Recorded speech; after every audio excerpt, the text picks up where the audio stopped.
Truffe finanziarie e amorose online. In Friuli Venezia Giulia si registra un'escalation, avvisa Federconsumatori, che nella sede udinese della regione ha condiviso questo venerdì, in un incontro aperto al pubblico, informazioni utili a contrastare le principali trappole digitali. Truffe di tipo finanziario, abbiamo notato una casistica che è simile, ovvero quella di far scaricare un'applicazione sul telefono o sul computer, da cui risulta che anche piccoli investimenti iniziali portano a un grande risultato. In realtà non c'è nessun investimento, non c'è nessuna crescita, ma si tratta di applicazioni dimostrative.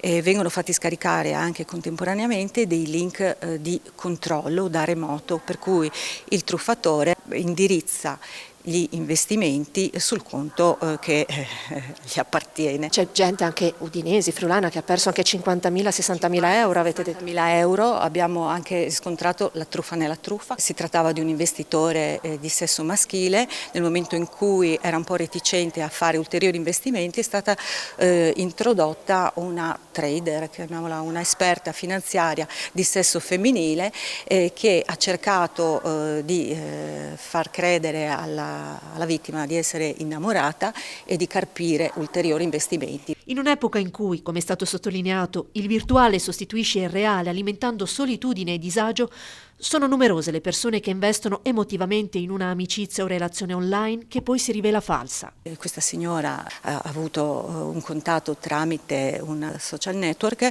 e convinta di aver instaurato un rapporto di amicizia, anzi di amore, con un sedicente medico che viveva in Africa, quindi gli ha bonificato quello che aveva per raggiungerlo. Nel momento in cui il bonifico è stato fatto, l'innamorato è sparito.